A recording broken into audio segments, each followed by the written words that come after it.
This is a timeline of the United Kingdom home front during World War II. For narrative and bibliography, see Home front during World War II. #Britain 1939. The 3rd of June 1939, the Military Training Act, Britain's first peacetime draft, comes into force. All men aged 20-21 are now liable to call up for 4 years military service as militiamen. The 24th of August 1939, given the worsening situation in Europe, Parliament is recalled and immediately enacts the Emergency Powers Act 1939, granting the government special legislative powers for the duration of the crisis. Army reservists are called up. Civil defense workers are put on alert. The 25th of August 1939, the national defense companies are mobilized to protect vulnerable points. The 30th of August 1939, the fleet proceeds to its war stations. The 1st of September 1939, in response to the German invasion of Poland and the prospect of war with Germany, plans for the evacuation of children and nursing and expectant mothers from London and other areas deemed vulnerable to German air attack are put into action. The blackout begins. The British Army is officially mobilized. The 2nd of September 1939, under intense criticism from the House, Neville Chamberlain abandons an offer to negotiate peace terms between Germany and Poland and agrees to present an ultimatum to Hitler. The 3rd of September 1939, shortly after 1100, Chamberlain announces to the nation that his ultimatum has expired and that Britain is at war with Germany. 20 minutes later, the first air raid sirens are sounded in London. They are a false alarm. Chamberlain reforms his government, creating a small war cabinet which includes Winston Churchill as First Lord of the Admiralty. The National Service Act is passed. All men aged 18 to 41 are now potentially liable for conscription. The 7th of September 1939, the National Registration Act is passed, introducing identity cards. The 23rd of September 1939, petrol rationing introduced. The 27th of September 1939, the first war tax is revealed by the Cabinet, including a significant increase in income taxes. The 1st of October 1939, call-up proclamation. All men aged 20-21 who have not already done so must apply for registration with the military authorities. The 6th of October 1939, with the end of formal Polish resistance, the phony war begins. November 1939, London schools start to reopen because of evacuee children returning to the capital. 1940. January 1940, 35% of London's schoolchildren had returned from evacuation. The 8th of January 1940, first food rationing introduced. May to June 1940, further evacuation of 160,000 children from London and relocation of children who had been settled near vulnerable coastal areas. The 7th of May 1940, the debate on the recent debacle in Norway leads to Chamberlain's resignation. Winston Churchill becomes Prime Minister and forms an all-party coalition government. The 12th of May 1940, internment of all German or Austrian males aged between 16 and 60 begins, starting with those living nearest to the south and east coasts. The 14th of May 1940, in a BBC radio broadcast, Anthony Eden calls for the creation of the local Defence Volunteers militia, renamed on the 23rd of July the Home Guard. The 22nd of May 1940, the Emergency Powers Act 1940 is passed, granting the government even more authority to control persons and property for the duration of the war. The 10th of June 1940, Italy declares war on Britain. Italian men aged 17 to 60 are arrested and interned. Large mobs attack Italian businesses and families in London, Liverpool, Belfast, Cardiff, Edinburgh and Glasgow. July 1940, a further 60,000 schoolchildren evacuated from London and the home counties in the following 12 months. The 3rd of July 1940, Cardiff is bombed for the first time. The 6th of July 1940, Plymouth is bombed for the first time. The 9th of July 1940, official start date of the Battle of Britain. The 10th of July 1940 introduction of Defense Regulation 58AA allowing the Minister of Labour to ban strike action and force compulsory arbitration. No strikes are called by any trade union during the war. There are unofficial, short local strikes in coal, shipbuilding and machinery. The 21st of July 1940 SS Anselm leaves Liverpool for Halifax, Nova Scotia, with the first group of 82 children being evacuated under the Children's Overseas Reception Board scheme. The 25th of August 1940 first major air raid on central Birmingham. The 28th of August 1940 first major air raid on Liverpool. The 7th of September 1940 Derman bombing raid on South London, formal beginning of the Blitz. The 18th of September 1940 SS City of Benares bound for Quebec is torpedoed and sunk in the Atlantic. 77 of the 90 evacuee children on board died, resulting in the abandonment of the CORB evacuation scheme. The 31st of October 1940 official end date of the Battle of Britain. The 14th of November 1940 massive Derman bombing raid on Coventry.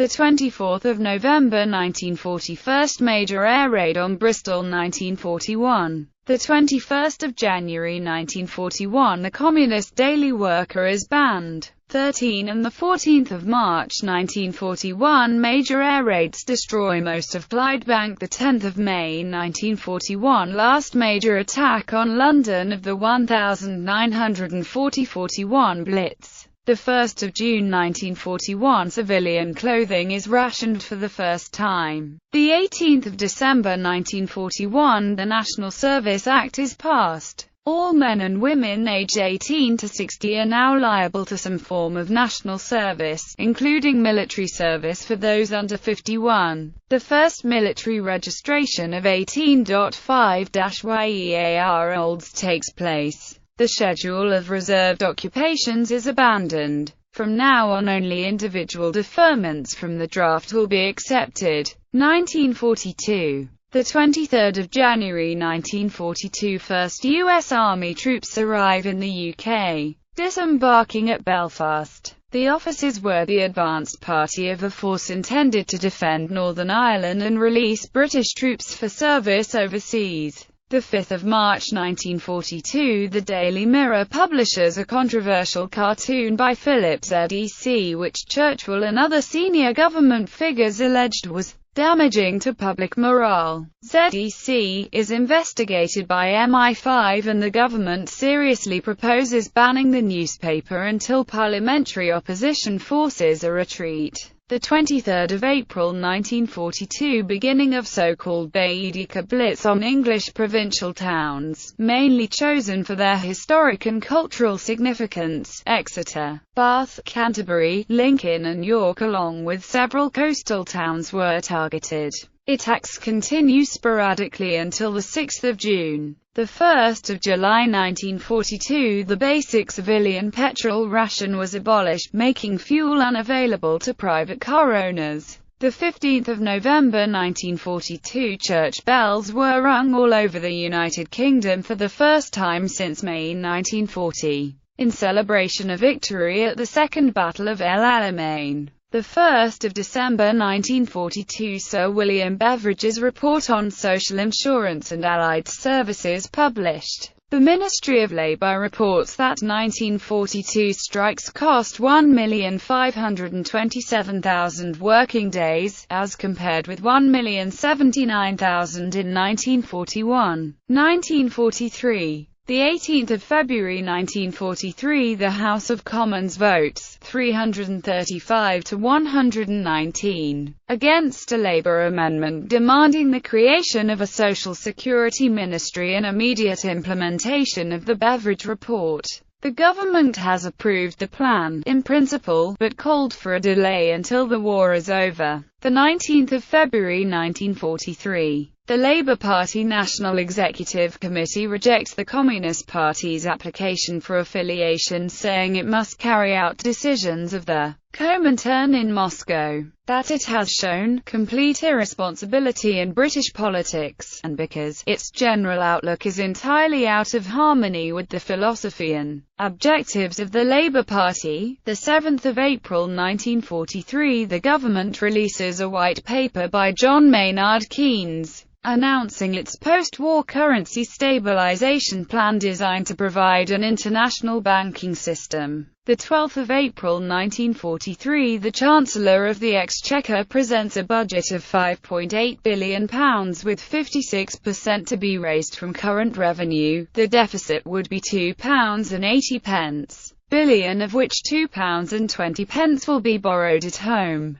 The 29th of July 1943, Labour Minister Ernest Bevin announces that women from 19 to 50 will be called for work in plane and munitions plants. Men eligible for military service may choose work in coal mines. The 23rd of September 1943, the Ministry of Health reports that 1942 births totaled 654,039 versus 480,137 in 1941. Deaths 66,811 versus 55,043. Infant mortality was 49 per 1,000, the lowest on record for Britain. The 14th of December 1943, the first of 33 fortnightly ballot draws for the compulsory recruitment of men for coal mining, who would otherwise have been conscripted into the armed forces. These recruits would become known as Bevin Boys. The 20th of December 1943, villages in the South Hants area of Devon were compulsorily evacuated to create a training area for the planned D-Day landings.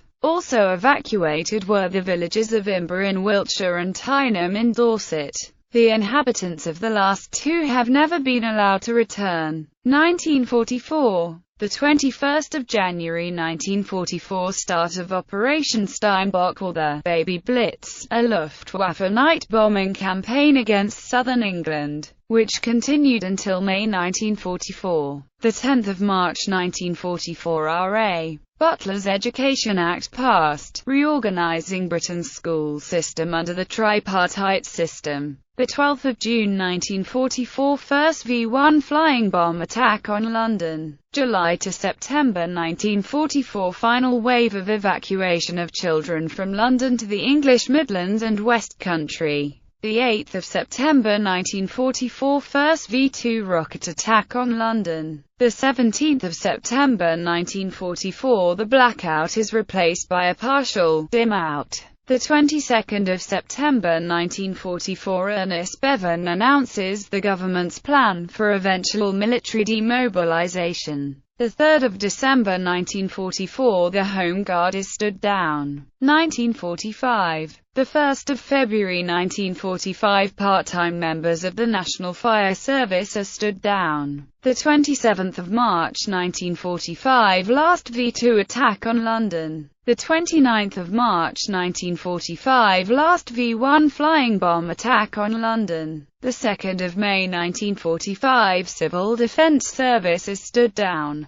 The 8th of May 1945, VE Day. The 23rd of May 1945, the Labour Party members of the coalition government resign in order to prepare for the upcoming general election. Churchill appoints a largely conservative caretaker government. The 16th of June 1945, the Family Allowances Act passed. Mothers will receive a tax-free cash payment for each child in the care. This is the first time in Britain that a state payment has gone directly to a wife rather than her husband. The 18th of June 1945, demobilization of the armed forces begins. The 5th of July 1945, general election voting takes place in the UK. The ballots are then sealed for 3 weeks to allow the collection and counting of overseas service votes. The 26th of July 1945, the Labour Party wins the general election with a historic landslide. Clement Attlee becomes Prime Minister and forms a new government. The 15th of August 1945, VJ Day.